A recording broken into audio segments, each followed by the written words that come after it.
Les montées, oh là là, les montées, elles étaient... Waouh. À certaines montées, parfois, je me réveille la nuit, je me dis, comment j'ai fait pour les monter hein. L'été dernier, Aileen et 6 autres jeunes adultes de Pantin ont relevé un défi fou. Relier leur ville à Londres à vélo, soit 327 km en 6 jours, accompagnés par 3 animateurs. Une aventure collective, écologique et culturelle, portée par l'antenne jeunesse de la ville et soutenue par des partenaires associatifs et institutionnels. Aujourd'hui, Aileen, Jean-André et Samir nous racontent.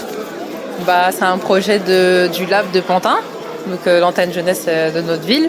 Et je pense que c'est parce que j'avais déjà fait des sorties vélo, parce que parfois le vendredi soir on fait des sorties vélo.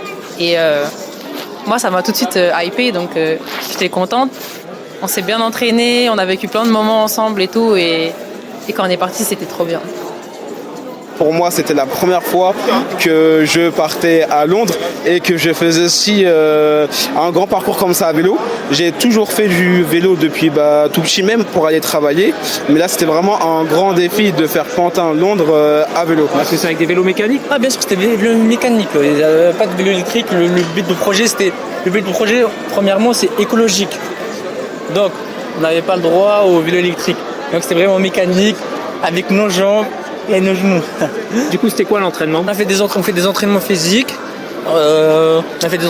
Des entraînements de vélo, on a fait des sorties.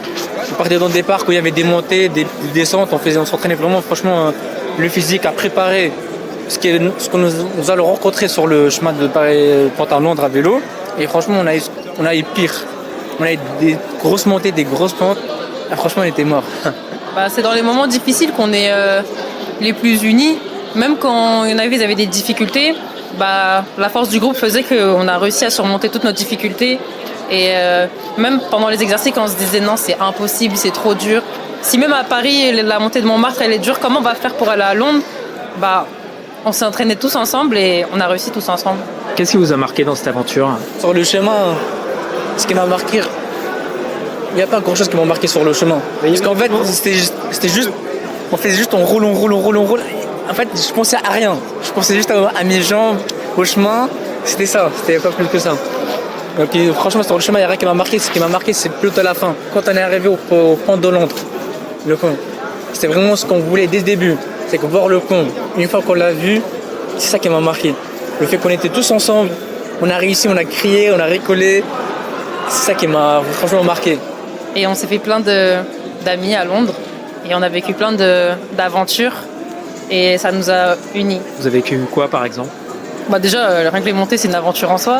Mais je veux dire, le soir, on jouait à des jeux. On a fait des sorties à Londres aussi, tous ensemble. Quand on est arrivé, je veux dire. Donc, on sortait à Londres, on allait dans des endroits, on allait à des fêtes. Des trucs comme ça. Si vous deviez résumer en un mot cette aventure, ce serait lequel et pourquoi ? Je dirais le dépassement du soi. Le dépassement du soi, on s'est dépassé. On a fait des efforts plus ce qu'on pouvait proposer. On s'est donné à fond. C'est ce que je retiens le plus, c'est le dépassement de soi. J'ai trop envie de refaire un voyage à vélo. C'est trop bien en fait. C'est sur plusieurs jours. On dort la nuit, on repart la journée, on voit des paysages. C'est trop beau, c'est trop cool.